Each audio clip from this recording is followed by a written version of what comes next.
जी नमस्ते, मैं राकेश। स्वागत है आपका YouTube channel education mode one पे। तो देखिए, आपको पता है कि हम प्रतिदिन इतिहास से रिलेटेड जो एमसीक्यू क्वेश्चन होते हैं, वीडियो के माध्यम से हम डिस्कस करते हैं। सभी क्वेश्चन इम्पॉर्टेंट व सिलेक्टेड रहते हैं। यदि आप किसी भी एग्ज़ाम की तैयारी करते हो तो ये वीडियो आपके लिए काफ़ी ज़्यादा इम्पॉर्टेंट रहेगा। तो ठीक है, चलिए वीडियो को शुरू करते हैं। देखेंगे किस प्रकार के प्रश्न हैं और आपने कितने क्वेश्चन सही किए हैं। इसका जवाब आप हमें अंत में कमेंट सेशन में देंगे कि आप लोगों ने जितने भी क्वेश्चन हैं उनमें से आपका कितना सही गया है। चलिए वीडियो को ध्यान से देखिएगा और क्वेश्चन को ध्यान से पढ़िएगा।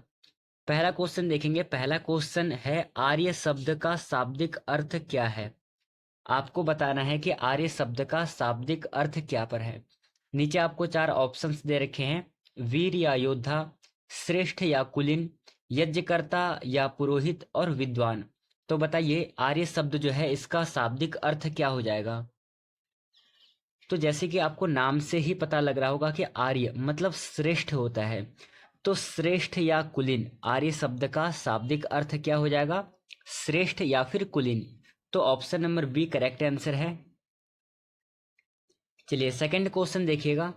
दूसरा क्वेश्चन है, इनमें से किस फसल का ज्ञान वैदिक काल के लोगों को नहीं था। नीचे आपको चार फसल के नाम दे रखे हैं, जौ, गेहूं, चावल और तंबाकू। इन चारों फसलों में से ऐसा कौन सा फसल है जिसका कि ज्ञान वैदिक काल के लोगों को नहीं था। आंसर होगा आपका ऑप्शन नंबर डी, तंबाकू राइट आंसर हो जाएगा।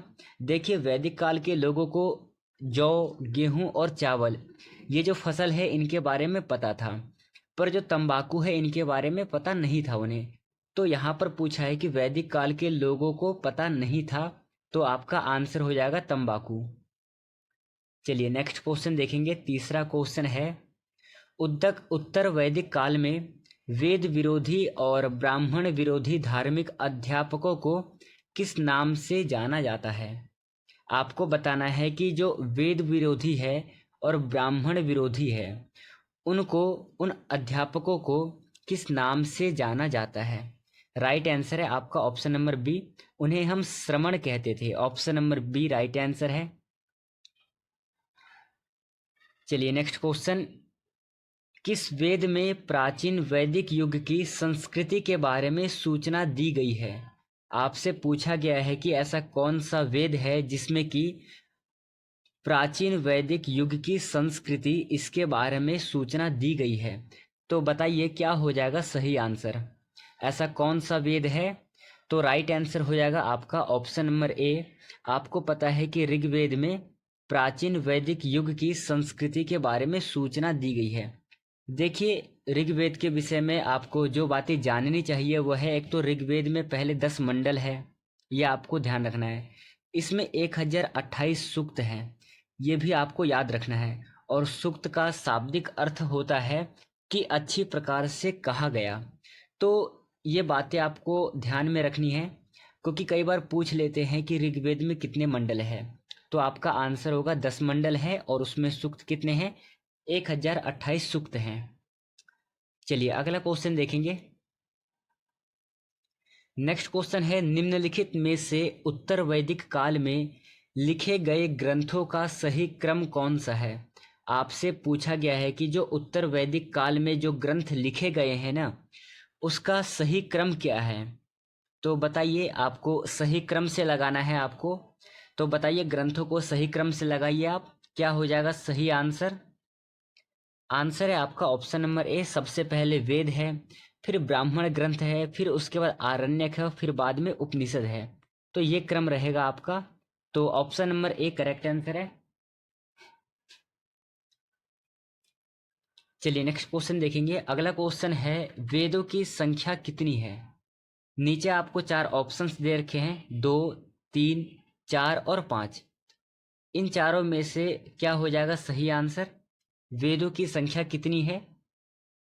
तो इसका आंसर होगा आपका ऑप्शन नंबर सी, वेदों की जो संख्या है वो 4 है, जिनमें से पहला है ऋग्वेद, दूसरा है यजुर्वेद, तीसरा है सामवेद और चौथा है अथर्ववेद। तो वेदों की संख्या कितनी है, करेक्ट आंसर है ऑप्शन नंबर सी, 4। चलिए नेक्स्ट क्वेश्चन देखिएगा। अगला क्वेश्चन है, कौन से 3 वेद संयुक्त रूप से त्रयी या वेदत्रयी कहलाते हैं? आपने अभी ऊपर पढ़ा कि वेद कितने हैं, 4 हैं। तो उन चारों वेदों में से वेदत्रयी के नाम से हम किन वेदों को जानते हैं?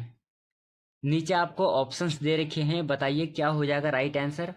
वेदत्रयी या फिर त्रयी किसे कहते हैं? सही आंसर होगा आपका option number A, Rigveda, Yajurveda और सामवेद। इन 3 वेदों को हम वेदत्रयी या फिर त्रयी के नाम से जानते हैं। तो ऑप्शन नंबर ए राइट आंसर है। चलिए अगला इंपॉर्टेंट क्वेश्चन है, ध्यान से देखिएगा। क्वेश्चन है, भारत के राज्य चिन्ह में प्रयुक्त होने वाले शब्द सत्यमेव जयते किस उपनिषद से लिया गया है? बताइए सत्यमेव जयते किस उपनिषद से लिया गया है? ऑप्शन में है मुंडक उपनिषद, कठोपनिषद, ईशोपनिषद और बृहदारण्यकोपनिषद। तो बताइए क्या हो जाएगा सही आंसर। 8वें नंबर क्वेश्चन का आंसर है आपका ऑप्शन नंबर ए, सत्यमेव जयतेव मुंडकोपनिषद से लिया गया है। ऑप्शन नंबर ए राइट आंसर है। चलिए नेक्स्ट क्वेश्चन देखिएगा। अगला क्वेश्चन है, भारतीय संगीत का आदि ग्रंथ कहा जाता है? नीचे आपको 4 ग्रंथों के नाम दे रखे हैं। इन चारों ग्रंथों में से जो भारतीय संगीत का आदि ग्रंथ कहा जाता है वो कौन सा ग्रंथ है? तो इसका राइट आंसर होगा आपका option number D, Samaveda. Samaveda गान प्रधान वेद है, ये भी आपको ध्यान रखना है। चलिए अगला क्वेश्चन देखिएगा। अगला क्वेश्चन है, पुराणों की संख्या कितनी है? बहुत ही ज़्यादा इजी क्वेश्चन है, बताइए पुराणों की संख्या कितनी है? सही आंसर है आपका 18। पुराणों की संख्या है 18।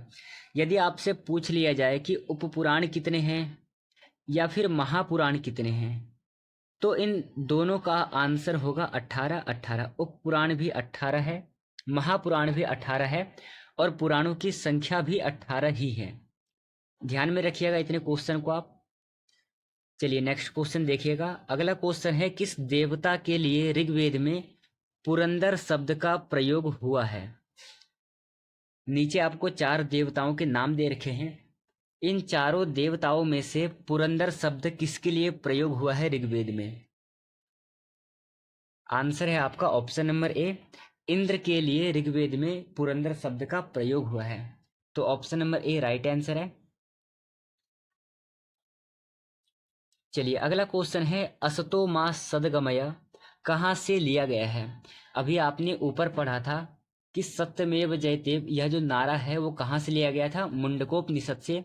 ऐसे ही एक और वाक्य है, असतो मा सदगमय, ये कहाँ से लिया गया है? तो इसका आंसर होगा आपका ऑप्शन नंबर ए, ये ऋग्वेद से लिया गया है। ऑप्शन नंबर ए राइट आंसर है। चलिए अगला क्वेश्चन है, वैशेषिक दर्शन के प्रतिपादक हैं? बताइए कौन है वैशेषिक दर्शन के प्रतिपादक? ये क्वेश्चन गलत नहीं होना चाहिए क्योंकि इस क्वेश्चन को मैंने कई बार करा चुका हूँ और ये इंपॉर्टेंट है क्वेश्चन काफी ज्यादा। तो आपसे पूछा गया है कि वैशेषिक दर्शन के प्रतिपादक कौन है? इसका आंसर होगा option number B, Uluka Kanada. वास्तविक रूप में इसका नाम कणाद है, इसको हम उलूक नाम से भी जानते हैं तथा दूसरा इसको हम कणभूक भी कहते हैं। क्या कहते हैं हम? कणभूक। ये भी आपको ध्यान में रखना है। वैशेषिक दर्शन के प्रतिपादक कौन थे? कणभूक, उलूक और कणाद। तीनों में से आपको कोई एक नाम दे देगा, तीनों ही सही है। चलिए अगला क्वेश्चन देखेंगे। नेक्स्ट क्वेश्चन है, धर्मशास्त्रों में भू राजस्व की दर क्या है? 1/3, 1/4, 1/6 या फिर 1/8? बताइए क्या हो जाएगा राइट आंसर। तो आपने पढ़ा है कि धर्मशास्त्रों में भू राजस्व की दर 1/6 है, मतलब 6 भागों का 1 भाग है। तो option number C right answer है। चलिए अगला इंपॉर्टेंट क्वेश्चन है, गायत्री मंत्र किस पुस्तक में मिलता है? गायत्री मंत्र को हम सवित्री मंत्र से भी संबोधित करते हैं। तो बताना है आपको कि गायत्री मंत्र ओम भूर्भुवः स्वः ये किस पुस्तक से लिया गया है, किस पुस्तक में मिलता है इसका वर्णन? तो राइट आंसर है आपका ऑप्शन नंबर ए, ऋग्वेद में गायत्री मंत्र का वर्णन मिलता है। चलिए अब अगला क्वेश्चन देखेंगे हम। नेक्स्ट क्वेश्चन है, भारत के किस स्थल की खुदाई से लौह धातु के प्रचलन के प्राचीनतम प्रमाण मिले हैं? नीचे आपको 4 ऑप्शंस दे रखे हैं, जैसे कि तक्षशिला, अतिरंजी खेड़ा, कौशाम्बी और हस्तिनापुर। इन चारों ही स्थल में से लौह धातु के प्रचलन का प्राचीनतम प्रमाण कहाँ से मिला है? बताइए क्या हो जाएगा सही आंसर। आंसर है इसका ऑप्शन नंबर बी, अतिरंजी खेड़ा से हमें प्रमाण मिलता है।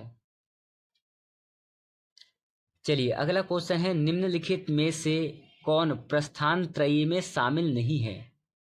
प्रस्थान त्रयी में शामिल नहीं है, कौन है बताइए, राइट आंसर क्या हो जाएगा? तो मैंने आपको बताया है कि भगवत गीता, ब्रह्मसूत्र और उपनिषद, ये तीनों क्या है? ये तीनों प्रस्थान त्रयी हैं। इसमें पूछा गया कि प्रस्थान त्रयी में शामिल नहीं है, तो आंसर होगा आपका ऑप्शन नंबर ए, भागवत पुराण प्रस्थान त्रयी में शामिल नहीं है। चलिए 18वां क्वेश्चन है, चरक संहिता नामक पुस्तक किस विषय से संबंधित है?